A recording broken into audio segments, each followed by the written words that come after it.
Hey, loves.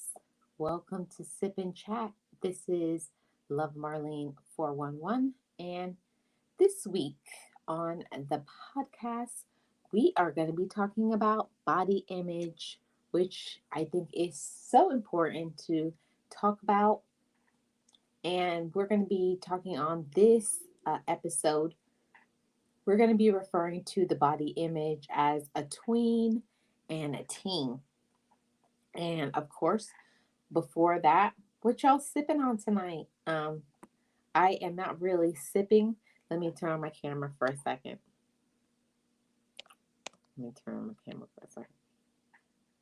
So it's a Wendy's Frosty for me. So is that really sipping ice cream? I think it counts. I think it counts. We're gonna let it count this time. But I'm here with my chocolate frosty. I'm sipping on that, enjoying it. I hope you have something, a snack, your drink, and let's get into today's topic. Yeah, today we're talking about body image because we know that body image is really a combination of the thoughts and the feelings that you have about your body. Your body image, may range from positive to negative experiences, and one person may feel different at different times and have a positive or a negative combination or both. So, when we talk about the body image, it's very important how we think about ourselves, how we feel about ourselves physically, and how we believe other people see us. And, especially if we're going to be talking about our tween and our teen years, what was your experience? What did you think about yourself at that time? Um, so it's very important to talk about the body image because you don't even think it's something, say, oh, I'm grown now. Why discuss it now? Because the way that you thought when you were younger affects you as you age. And if you don't heal certain things, certain ideas, and certain focuses and interpretations from other people, it will affect you without your knowledge. You do things not even knowingly, very unknowingly, get into doing things that you really shouldn't. So I'm gonna put the link here because, as always, we don't stay on for too long. Oh, I didn't even notice anybody was in the chat. Welcome, Puzzle Pieces. How are you doing? Welcome. Let me put the link in here. And what are you guys sipping on today? That's what I want to know. What are you guys sipping on? So, let me start talking about body image as a tween. So, tweens, but about the age of between 10 and 12, you're kind of very self-conscious. Well, I can say kind of, you are very self-conscious. So, let me remove this and let me add Nexie to the stage. Let me add her to the stage. Yes. Welcome, Nexie. How are you doing? Hey, Marlene, how are you? I'm doing amazing. Thank you so much for being here. So, Miss Puzzle Pieces, what you sipping on? I think I should like to call it red wine, but it's actually cranberry juice. Let me show you just a little bit of Hmm. what I am sipping on. Okay, let me remove the camera. I don't know if you can see it. Oh, yeah, I See see. that? Look at that beautiful little glass thingy. That's a pretty glass. I like Yeah, I that. know, right? It's supposed to See, be if an you upside didn't, down beer, but yeah, it's not beer, but we'll go with it. As long as you're sipping on something, we don't want to be parched in this conversation. no, we don't. So, Important topic, by the yeah, way. important topic. So, thanks for joining me for this one. we're talking about, body image as a tween and a teen. And I just shared, when I was between the age of 10 to 12, I was just such an awkward. I was just so awkward and weird. I was so super weird. I would like look at people like, don't look at me. Like, can you tell my body's changing? Don't look at my stuff. There you go. I, I always There you thought go. somebody was looking at me, and not that people were, but I was like ultra self conscious and Y- thought everybody was always looking at me. Yeah, exactly. And this is the thing, Marlene. It's something that a lot of parents. I mean, no, I shouldn't say a lot, because and it's not really being done anymore. There's so much information on the importance of applying like a good self image for your children, since their birth, that it's not being done anymore as as it used to be back when we were growing up, right? Of Yes. course, you're a little bit like 50 years younger than me, but Oh, stop that. you're younger than me, so but you still got, like a lot of, not as much probably as I did, because as time progressed, a lot of this information will come out, right, from either doctors or friends or whatever. But me growing up, I remember that people didn't take into account, right, the repercussions of not letting your daughters know that they were beautiful, that no matter what, that they looked beautiful in a dress, or let them know what was going to happen to them as they started developing. So Oh, it like, right. No preparation. I can say on my side, I can't speak for everybody, but I got no preparation. It was like I had to sneak around, read books, or I would hear whatever people who were my age, my peers, would say. mm-hmm, mm-hmm, Hmm. And it wasn't good things because they didn't know what they were talking about either. mm-hmm. There you go. And you see that the thing here is, oh, that juice is so good. I'm sorry, Marty. I'm like Oh snapping no, my little mouth this here. is sipping chat. We're gonna be sipping and we're gonna be smacking, so it's all good. But you see, what our parents and our extended family didn't know is that a good physical and mental, um, healthy later life, older life for a child begins, with, if you lay a good foundation on their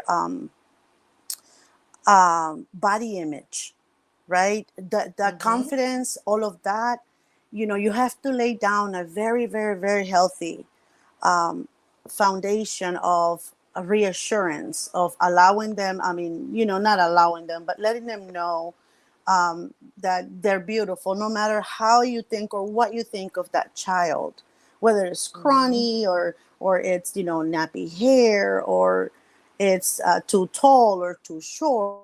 It doesn't matter. Before, it was just told to you, it will hurt you. Nobody was there to defend you, right? The opposite. They will actually add more to that insult. Right. I don't know if you went through that. Oh my goodness. See, my whole thing is that because I was so aware that I was having so much changes of everything, like everything was changing, like everything was growing, and I was like, what is wrong with me? I was like I was like, Exactly. why is everything growing? And because I felt like I was thrown into like this pool of changes, and I wasn't, there was no preparation. There was There you no go. talk. There was no talk about anything No, about whatsoever. anything. No, it Mm-mm. was kept a secret. And that's the thing. You didn't have a good, healthy foundation, physical or mental. You didn't Mm-hmm. you didn't have that growing up. So all these things are happening to you. You're developing. Things are popping out where they're not supposed to. They weren't there before. You're getting other things in your body. You're growing, right? Mm-hmm. Things are coming out, and you feel so lost because you have no idea of what's happening to you. And on Exactly. top, And on top of that, you're not having an idea, going crazy because you don't know if it's probably because, you got sick or you're dying, or maybe your friend gave you a fruit that wasn't good and that's why this is going on, or you sat on a toilet and then this is happening, right? You have no Mhm. idea. And on top of that, they're throwing the insults. What Yep. is wrong with her? Why is she looking that skinny? Oh my God, why is she gaining so much weight? Oh, look at her, you know, breast, or look at this, look at that. And they start pointing those areas that you're already aware of, that they're growing up, right? And, Mhm. and, and you're feeling so self-conscious, and that even puts you down more, you know. Yep.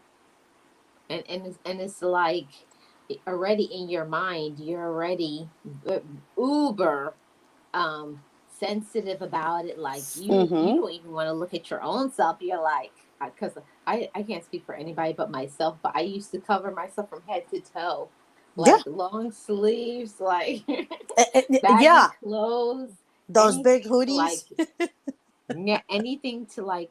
I thought covering up myself was gonna make myself like nobody would see me, and I feel like I probably just highlighted myself. Everybody's like, Even "Why more. does she have on long sleeves?" Yeah. What, summertime is just with long sleeve? What is wrong with it? And that's it. But then again, they didn't, even when we see our first P, right?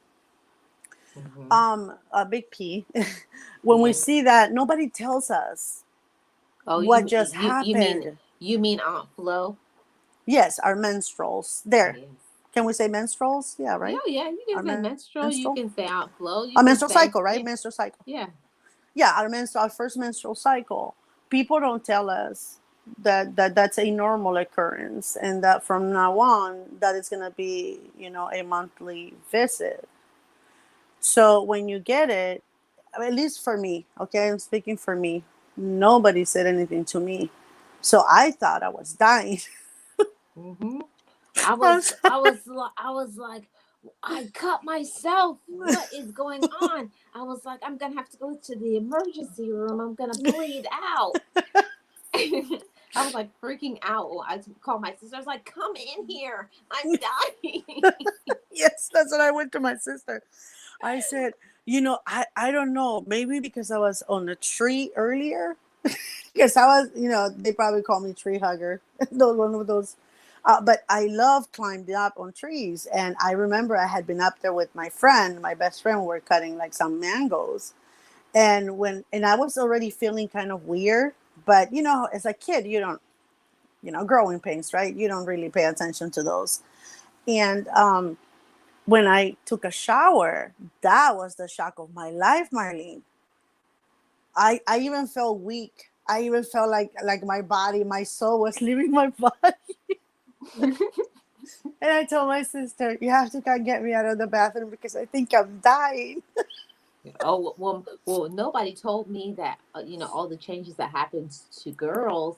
I No. didn't know that the blood was going to be accompanied with cramps, and I Which, got pain. I was like, that's I what I done told her something too. wrong.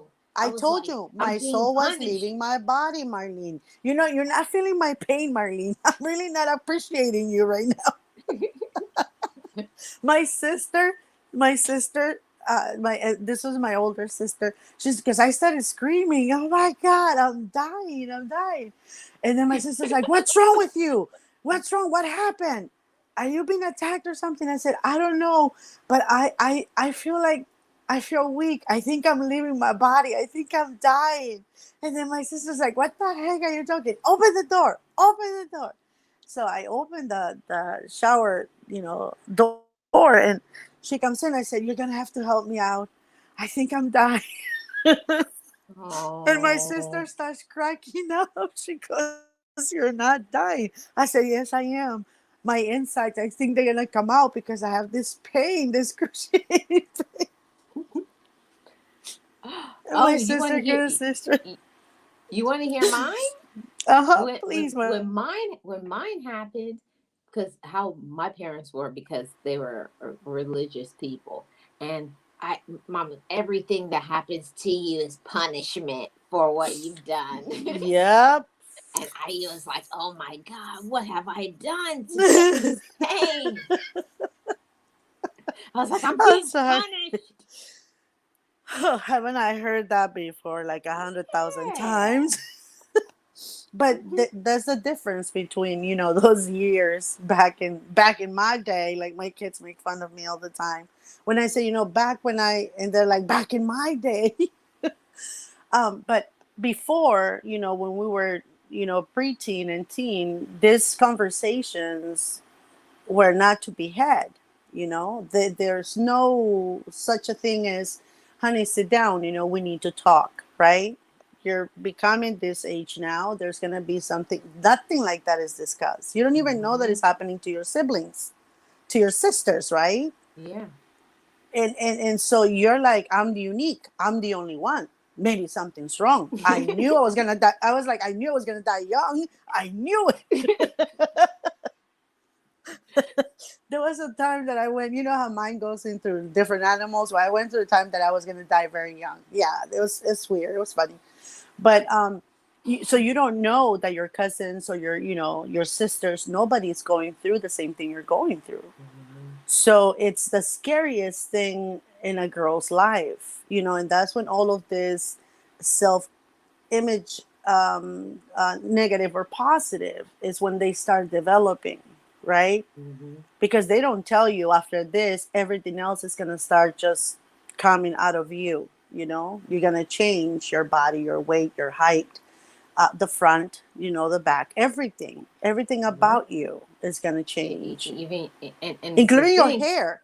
yeah, everything will change. And what didn't prepare me was like all the things I saw happening to my brothers. I was like, oh my God. I was like, why do you have hair coming out your face? Why is your voice deeper? I was like, Hmm. this is some weird stuff. And he was like, I know. And I was like, one day he woke up and he had like a very white voice. And I was like, oh my God, what is wrong with you? Did you think, oh my God, I'm gonna go through that too? I'm gonna be like a boy, because Yeah. that's what I thought too. Like, now that I'm doing, maybe he went through the same thing. I was not gonna ask my brothers, but I was like, am I gonna start getting like a mustache? you know, what you don't understand is that if somebody, like why people don't talk about these things. Back then, why didn't they talk to us about these things? Our sisters, or whoever our oldest member of the family was, why didn't they take that 5-10 minute talk to reassure us that everything that's happening to us, it's a normal occurrence on the certain gender, because they do it to boys too. They don't talk about that. No, They don't tell I boys think, anything. I can't imagine being a boy and all the changes that happens to a boy. I can only speak from a girl's point of view, Hmm. but oh my God, the things that I saw, like my brother struggle with, like, being, started getting, facial hair, body hair, and The all of deep that stuff, and voice. have, and the deep voice, and have to learn how to shave and all that stuff. And like one day he just like got so tall, it was like overnight. He was like, I was like, you grew. Yeah, it was so weird, like the changes that happen. And it's crazy that we have to deal with all of these things, like, and have no knowledge. It's just like, if you don't read it in a book, or you don't hear about it in school, or somebody doesn't tell you, like back in the day, it's not like now where there's the internet. you There you you go. it wasn't, it was, you were in quite a predicament, because if you didn't go to the library, is one of those things, like, how are you going to get to the library? Your And parent would have to take you or something. They want thank to know you. why you want to go, There you go. and I was what book are about to you say that. looking at. And why are you looking at that? Yeah, They don't. why do you want to know that? Yes, exactly. But you see, I had an experience recently with someone I know. Her daughter is a certain age right now. I think either 10, yeah, either 10 or 11. And she was having like this weird pain in her, abdomen. Oh And wow. she calls me, look, do you think, Mama, that this is, her first menstrual? And I said, how old is she? She's 10. I think she said 10. And I said, you know what, that's young, but I've seen them start at the age of 9, so it can be.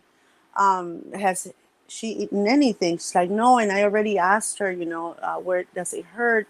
I already explained to her if that, what's going to happen, if this is what I'm thinking, what's going to happen to her and everything. And this is a little girl, and mom is already going through that with her, meaning talking, about what's happening, why is this happening to her, and not to worry because everybody goes through. And with us, Marlene, we were in the darkness, right? Complete Right. darkness, Complete because darkness. even though we had siblings, sisters, and everything, our parents forbid them from talking to us about these things. This is your Hmm. thing. This is private. You're not supposed to talk to anybody about this. This is your own. So you're our sisters were also in a way like, I cannot tell her anything because I'm getting in trouble, right? Hmm. And so with this little girl, I was very happy because with my kids, I had to talk, right, with both, genders. But with us, our brothers didn't know, our sisters didn't know until it happened to them. And when they happened to them, they wouldn't talk to the little siblings about it. So we were left alone to deal with this scary thing because it's very scary. Yeah. You kind of just had to, you just swim your way through it, even though you were in the deep end and you were drowning, like, Mm-hmm. and so stressed out and aggravated. But what I think it was is that our parents, that generation, their parents definitely never talked about it. Nope. Nope. So there's no way.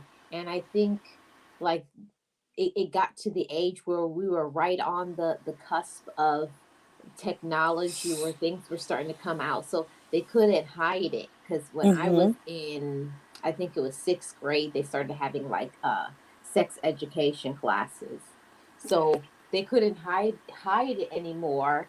And I remember my mom and dad were like, why does she even need to know any of that stuff? Mm-hmm. Yeah. And I was saying to myself, I was like, oh my God, if I don't get in this class, I'm going to die because I don't know anything. Exactly. And the thing is, Marlene, that when you haven't been spoken to about um the what's going to happen to you, your changes and everything, when you have children, because it happened to me that I was already educated, right, on what the body was all about. It should have been easy, like with a patient or whatever, but these are my kids. No, so having Mhm. that talk, because I wasn't um, made to feel secure about what happened to me, talking to my kids, I felt a little bit weird. You know, it was difficult for me to get there and sit them down and talk to them. But Yeah, I knew because it you're was their mom. necessary. Exactly. And I knew it was necessary, that no matter how awkward I felt or how uncomfortable the conversation was going to be for them, probably more than for us, right? I knew that it had to be done. And then I bought him a book. That's how I did it. I bought Okay. the girls a book and I bought my son a book, and I left it in the place where they could find it and read about it, and left a note. If you want to talk to me about this, I'm more than happy to do so. And yeah, they read the book, and it's nice because it's from a teenager talking to teenagers. Hmm. Yeah, it's a really nice book, and I've recommended it to several people because that way they can actually read it, understand what's going on, and then ask you the questions that they feel are necessary for you. Hmm. That's the way I had to do it because it was very awkward for me to Yeah, sit him down. it's very awkward because they're squirming like, okay, please let this be the end of this conversation. I remember when my mom tried to talk to me, and it was a disaster because she was like, it was almost like an inquisition, like, what do you know already? And I'm like, like you felt like you were in that interrogation room at the police station. That's how I felt. It wasn't something comfortable to, like, a learning experience, and all of that stuff. Yeah.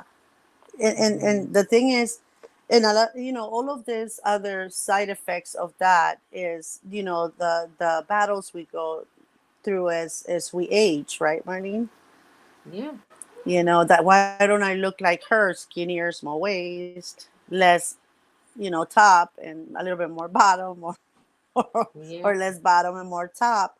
And it's because, they don't take the time to explain to us that everybody is different, and that to accept yourself, for who you are, what you're going through. It's so you Hmm. don't get that talk. You don't get that insurance of saying, okay, my mom talked to me about this, so I'm okay with, or, my sister talked to me about this, so I know what's going to happen. So you accept the changes a lot more with more readiness than you would if without being told what's going to happen. Wow. Yeah, I always used to, I remember one day I got up all my nerve, and I said to my mom, like, it's time that, because they're just like what, something that Mary just put in the chat. Um, she was saying that, growing up in the South, she said her mom didn't let her bathe during her monthly periods. She only wanted her to Mm. do wash ups. And Mm. yeah. Yeah, I've So heard so that it's before. I I've never, this is my first time. I was like, okay. No, we didn't have to actually. My mom used to be like, she was like overboard with it. It was like, go shower, go shower, go shower. My mom was No, overboard with everything. I honestly, I think my mom had a little bit of OCD, but that's for another day. yeah, but I've heard of that before, and I've heard in other countries too, where the girl, when he gets the first monthly, they don't wash their body for like a week, and then after Mm. that, when they are the first 3 days of their cycle, they don't wash their bodies. It's just clean, clean, but you don't wash your body because your pores are open. I don't know what the thing they have in their heads, but they don't allow them to do that. And I've heard that before. Yeah. I've heard a lot of stuff. I've heard, what that's one of the reasons why my mom used to always, she never wanted us to, here's another thing that it may gross some people out, but my mom always never believed in removing any of your body hair, under your Hmm. arms or whatever, for your legs for girls, because of course that's going to make you look more attractive, so we weren't allowed to do it. Mm. Yeah, yeah. Sometimes they do things like that, but with doing things like that, your peers are already, shaving their legs, removing any hairs that they don't like, whatever it is, and you're the only one that is not allowed, Hmm. and that create that self, image, negative self image, because you feel like you're, you know, the outcast. You're the And only you are. one. Yeah, but you're the only one. They probably don't even see them, right? Because we're little, but we are growing up with that. Okay, she does it, and everybody. I'm the only one that doesn't do this, because all of your friends, once they know that you have had your first menstrual, they all talk about it, and they all tell you what they do, how they do, whatever. After the first one, right? Not never before, but you not being allowed to do certain things is that can lay down that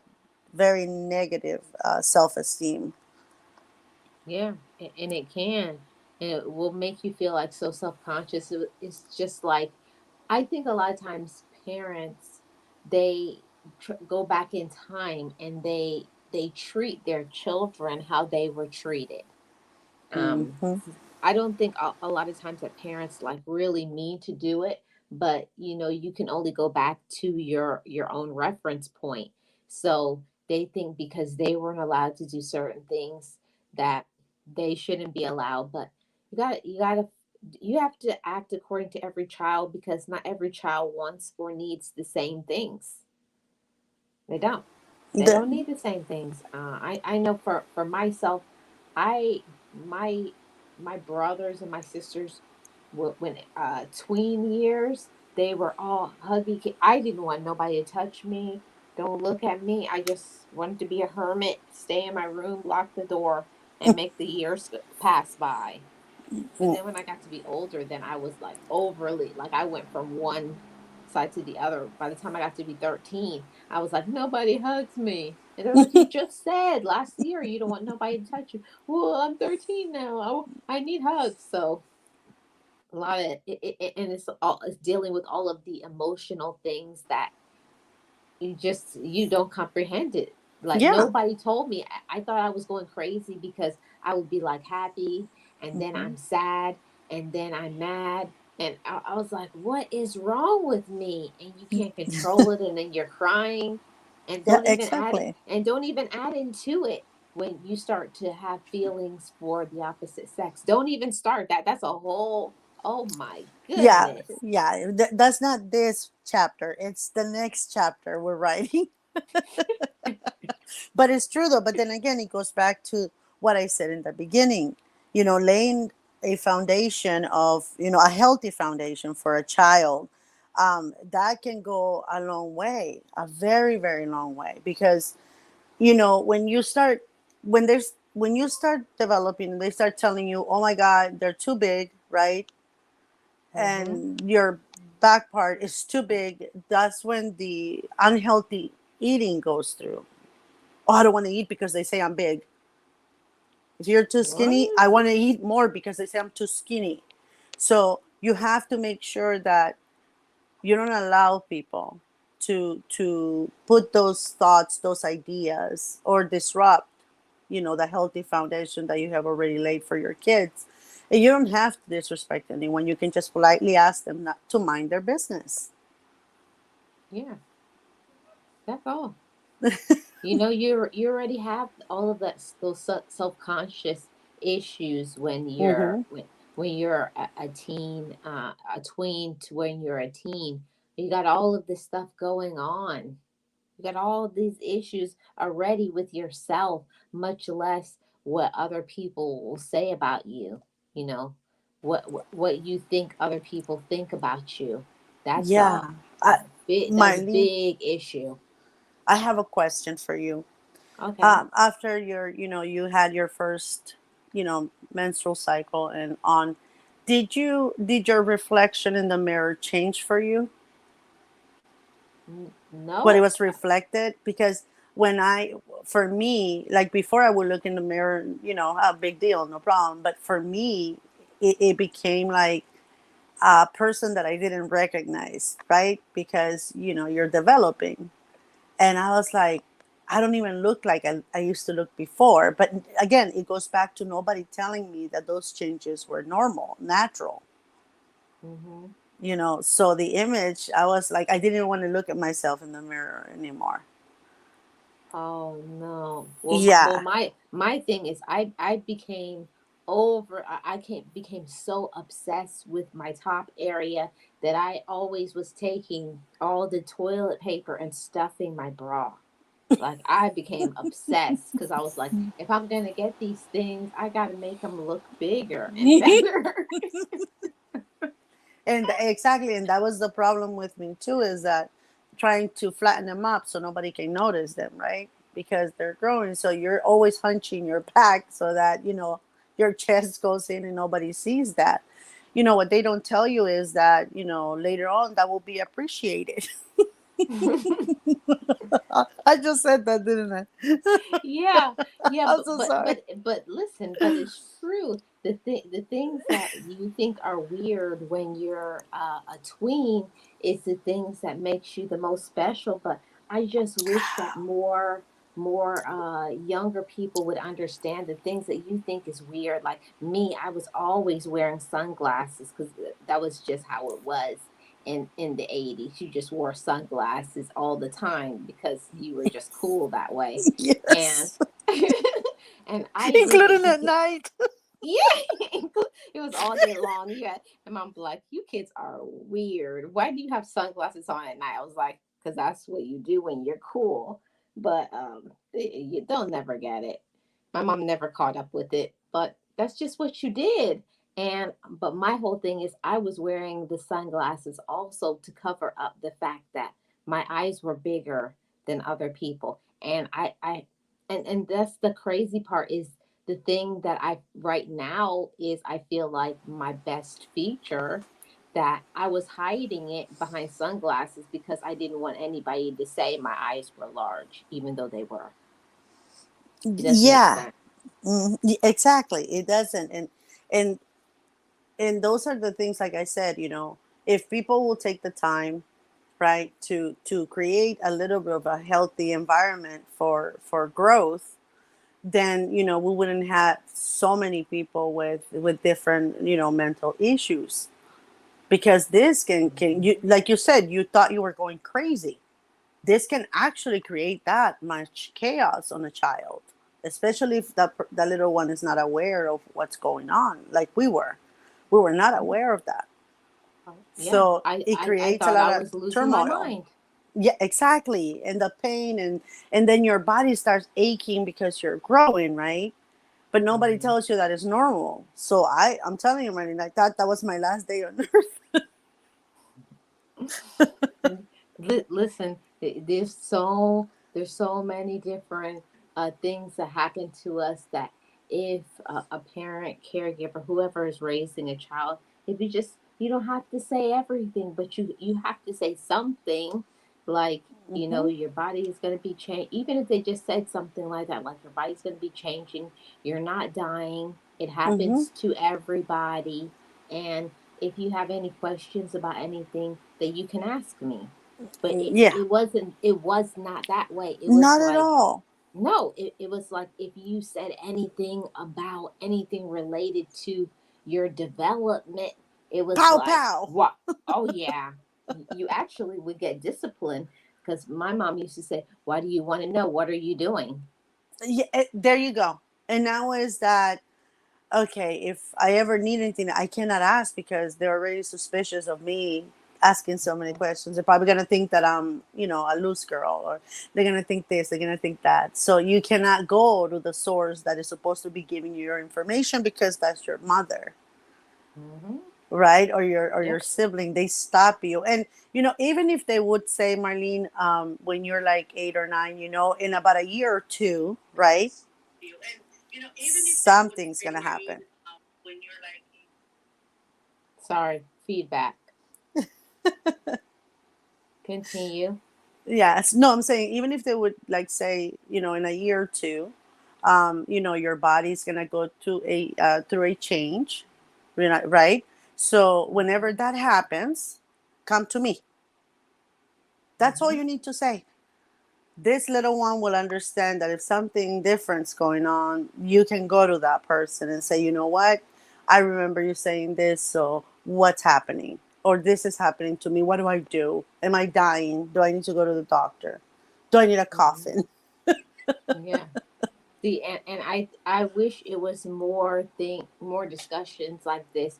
I think it's so important for parents, caregivers, whoever is raising children during these times of the tweens to the teen years, to have an open door policy, because if a child doesn't feel like it's a safe space to talk about anything, they're going to go to the wrong source, like to friends who they don't know anything either, or another person who could be actually a predator.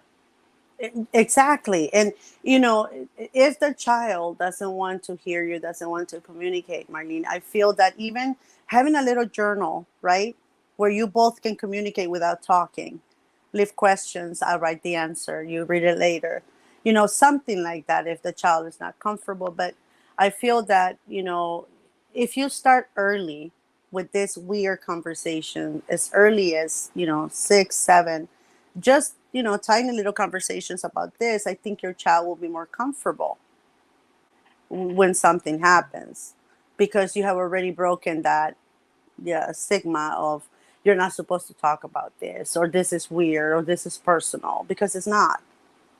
It happens to everybody. I mean, all the girls, right? It happens to all of us, and boys. It happens to all the boys. So you have to make a decision as a parent. Like I try to do is I try to talk about different topics with the kids as they were growing up, you know. But when it came the time off, it was a little bit, I don't know, it was a little bit more weird for me. But I guess it was me, it wasn't them that was uncomfortable, you know.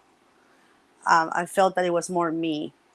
And so you have to work on yourself, make sure that, you know, your mind and your your entire person is in a good place so that you can Hmm. help, you know, your tween and teen.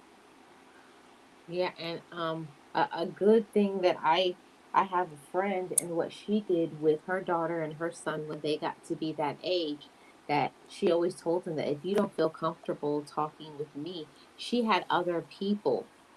Will you feel comfortable talking to Bill or this person or that person? So that they knew that it was, if you don't want to talk to me, you there's other people that you can talk to, A safe person, yes, a safe that they can person, go to. because they always said that because of some things that happened to them, that things happened, and I can say the same thing for me. Things happened to me because there was no conversations.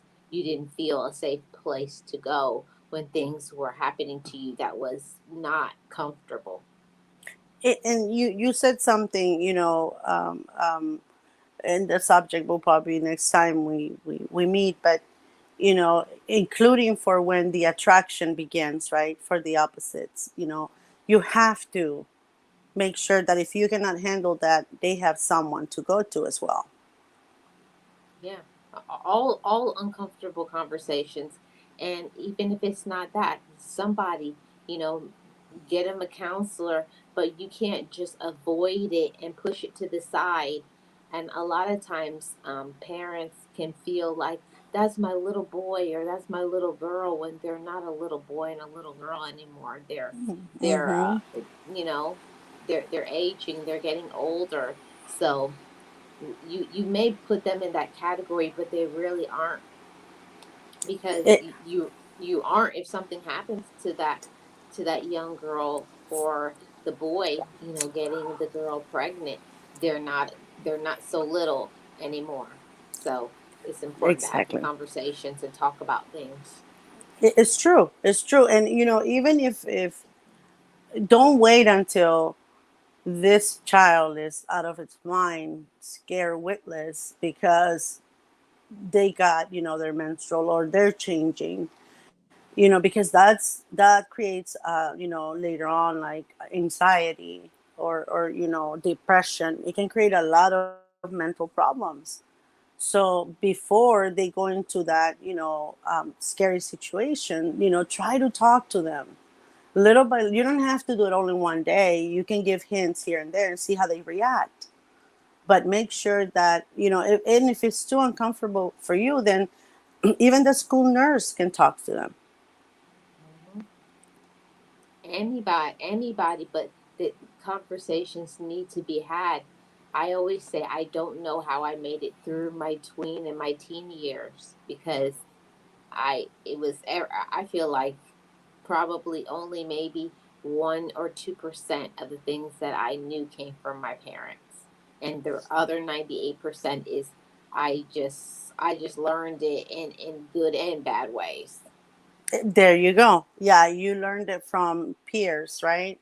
Mhm. You learned it from, you know, listening to somebody else's conversation, or you know, your friend who probably gave you the wrong information. And it's also good for their hygiene, right? You have to make sure that, you know, they're keeping good hygiene, and it's not going to happen unless, you know, you talk to them. You have to, because growing up in uncertainty is, it's a terrible thing to go through. You don't know who you can trust, who you can go to. You feel completely alone, right? You feel like you're the only one that is going through. So for healthy minds, healthy bodies, you need to make an effort and talk to them. Yeah, you gotta make an effort. I know that it's very uncomfortable to do, and on both sides, it's uncomfortable for the child and it's uncomfortable for the parents or the guardians to have those conversations. But Mhm. it's something that has to happen. It does, Marlene. And right now we have the internet, right? They can go there, but again, they're getting it from somebody else, and not all the information posted in this different media places are the correct ones, or the ones that you want your child to be reading about or listening to, right? So you have to make sure that instead of them going through all of this on the internet, that you talk to them instead. Yeah, it's so important to have conversations because um I have to say, this I have to say this that don't think not talking well is not talking, because silence can is worse than not saying anything at all. It's worse to just ignore a problem. Just because you ignore something doesn't mean it's going to go away. It's actually worse, Marlene, than having that awkward conversation, Hmm. because then you have that awkward silence, right? Hmm. So and for me, like my experience was traumatic. you know it was scary, and it scarred me for life, because it's something that you never forget. That fear that you had, that I still remember and vividly what happened the entire day of that day. And it shouldn't be like that. Kids shouldn't be traumatized so early in life. If you can avoid it by talking to them, even if you feel uncomfortable, that's all you need to do. Just, it's a simple conversation. And also, by doing that, you can inform them of what can happen, right, if that attraction begins, so they can protect themselves. Do you see the comment from Mary? She said that that's true. My friend's mom ignored her, and my friend ended up pregnant at 16. Exactly, Mary. Exactly. And that's what we try to avoid, right? We probably didn't do that because somewhat we had a little bit of more people that were taking care of us, not to go there, right? By fear or Mhm. by watching us constantly, whatever it was. But the kids that don't have that, and are not informed properly, they end up bringing babies when they're actually babies themselves. Mhm. They don't even know anything about being a child yet. They haven't even experienced their life, and here they are, a parent now. Yeah, it's difficult. And it ends up happening is that the parents end up raising the child, right? Not the child itself. So Yeah, to because prevent all they of don't those have the things. tool. They don't have the tools, and they're not mature enough to be able to handle it yet. Yeah, exactly. They're not. And a simple conversation, a few words, few chosen words, you know, can make a world of a difference. It really can. A few choice words, a few words can make a lot of difference, and it can really matter to a child. I can't imagine um, how children feel. I can just go back to when I was a tween and a teen, and how I used to feel when I had questions about things, but I felt very uncomfortable. I felt like there was nobody that I could ask, and I would just keep it to myself and hold it inside. Exactly. And it's, I don't know if it's because um, for our grandparents or our parents or aunties or siblings, older siblings. I don't know if it's because of how can I say it, embarrassment, or because somebody has put fear on them not to speak of it. I don't understand why, not just if you have younger siblings, what not pass on the information. That's the Well, one thing that well, always bothered me, and I.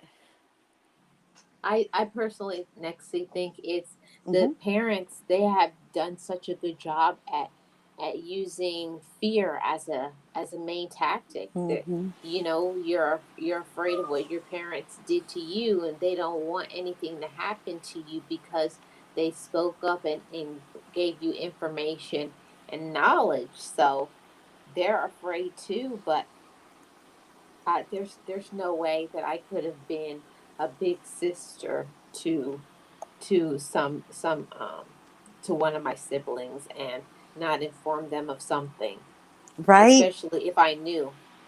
Exactly, and that's the thing. Like, I always wonder, like, why wouldn't my sisters say anything to me, or my cousins? I was the last. I was the youngest of pretty much our family, our entire, even extended family. I think I have a cousin after me, like 5 years later, or something like that. But it didn't happen before. It happened after. I had my first menstrual, and I always had that in my mind, like, oh my God, what is he gonna? Oh, because we didn't know what it was gonna be. What is he or she is gonna go through? What if he goes through the same thing, or she goes through the same thing I did, and he or she thinks that is gonna die? So you start putting all of that, but you don't know that if your siblings felt the same way.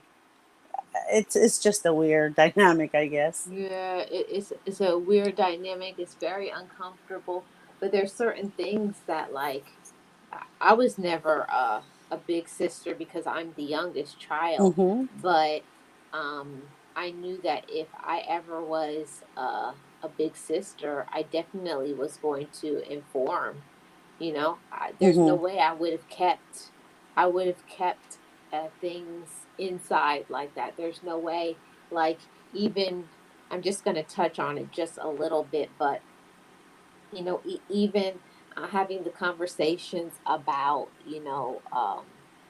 making sure that people know their boundaries when it comes to your private parts, Mm-hmm.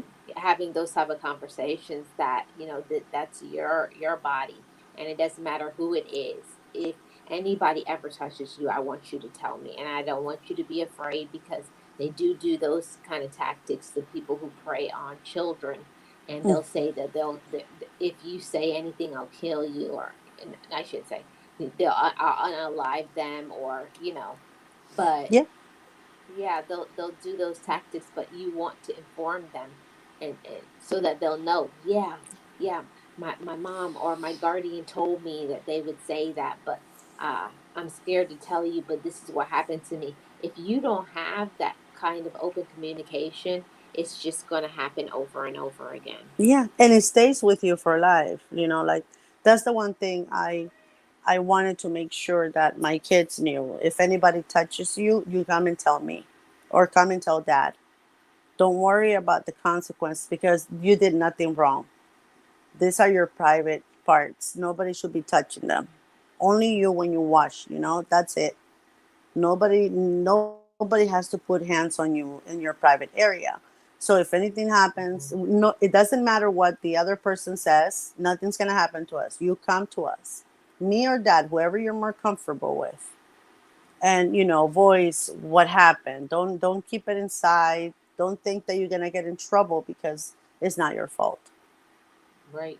And this is another thing that what Mary just put into the chat, that the cycle repeated itself because her mom was a teen mom too. So it's like a generational curse that happens a lot of times, because the the mother at that time went through certain things, but they repeated the cycle by doing the same thing that her mother did, to her and daughter.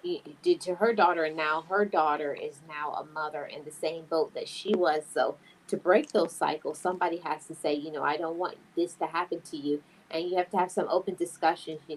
I was a teen mom, and why I was a teen mom is because I didn't know X, Y, and Z, and I want you to be informed. I want you to know that you can get your love at home. You don't have to go and search for your love from somebody else. It's conversations like that that really do matter while you're in those very vulnerable times.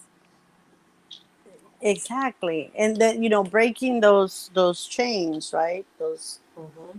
that lack of communication chain, breaking those can ensure that your child is not like you, a young mom, maybe not a teen mom, but a very young mom. And that's the one thing I always wanted to break. I always talk to my kids openly about the subjects, even if they were uncomfortable.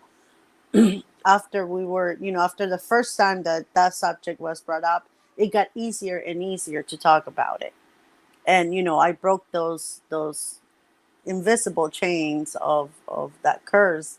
My kids got married older, barely starting to have, their families. So they weren't young and, young brides or young grooms.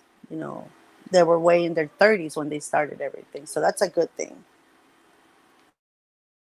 Yeah, you know that somebody has to break those cycles. I always said, even though I didn't have that growing up, but I've given that to the younger generations now, having conversations that even if, like my siblings or my cousins don't have conversations, I ask them certain things like, what's going on in school? You know, are you doing okay? Is anybody bullying you?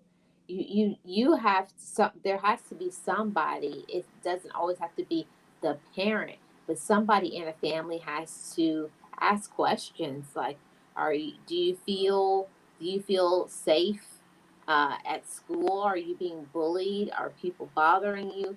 Because they may not say it, but then the next thing you find out that that child unalived themselves because they felt like nobody cared about them because they just Hmm. couldn't take the pressure of all the bullying. There you go, or whatever else is happening. And Marlene, you notice is that tween and teens. This is the Hmm. very very precious area that you have to, be all over them, even if they call you a helicopter mom, helicopter dad. It doesn't matter. Hmm. But those are the kids that are more dangerous, because I mean, I'm sorry, more danger than others that are a little bit older than them, right? Those are the ones that you have to make sure that you're talking to them, because only through that you're going to be able to find out exactly what's going on in the child's mind. By And just giving them devices, coming home, I work all day, I'm tired. Yeah, we all work all day and we're all tired, but this child is your responsibility. right, right, and you can't just think that just because a child doesn't say anything or they're doing well with their grades that everything is okay with them. Hmm. You Or you just have to a have you have to have a relationship with them and have conversation. And even if they don't want to talk, you do the talking. hmm or just because you provide, right, Marlene? They have a good life. Hmm. They have everything they want. That's material stuff. Hmm. But maybe what they need is more conversation. A silent hug. Hey, it's gonna be okay. These are awkward years. We all went through it. Maybe that's all they want.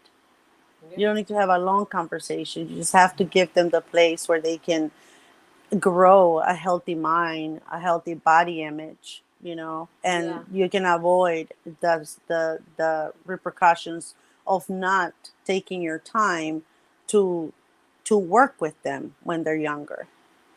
Yeah, and I have to add into that, and it's so important that as family members of these tweens and teens, that you spread a positive self talk. Telling them they're beautiful, they're intelligent, that they can do great things, that, whatever is going on in school, it won't last forever. I wish somebody had told me that when I was going through it. I thought all those years in high school, I thought it was always going to be like that. And that's one of the reasons why children can't take it, and they wind up taking drastic action and doing something that they don't have to. But if they would have those conversations, you let them know, I want you to believe in yourself, regardless of what Mm-hmm. other people think about you. I know it's hard, but you got to keep pouring that into them at all the time, how important they are. And you don't have to be liked as long as you like yourself. And you got to tell them too. It says, and I want you to know, mom or dad or whoever, mom or dad likes you. You're a good Mm-hmm. kid. Mm-hmm. You have to tell them that, because then they'll start thinking, because other people don't like me, so I don't like myself either. Mm-hmm. There you go. And a lot of times kids are cruel, at school.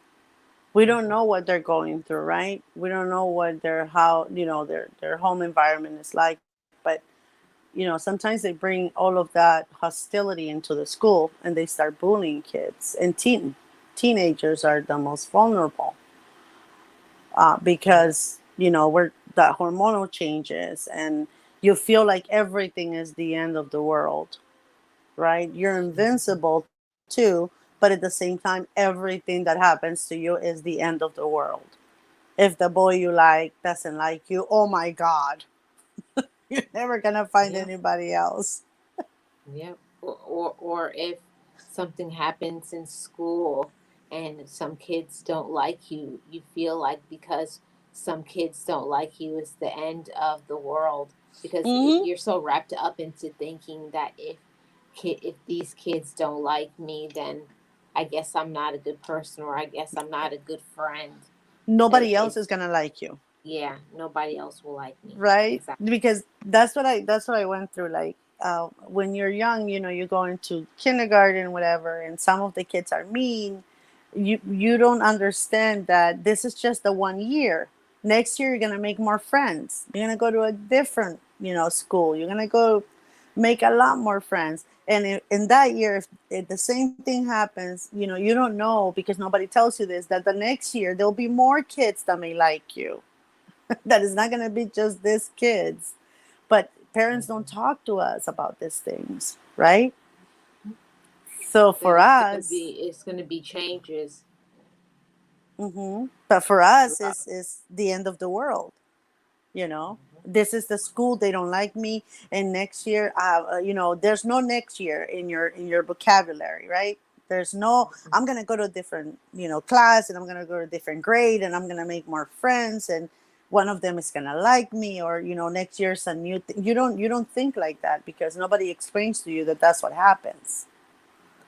Right. You're only thinking about the present when you're that age. That's the only thing that matters.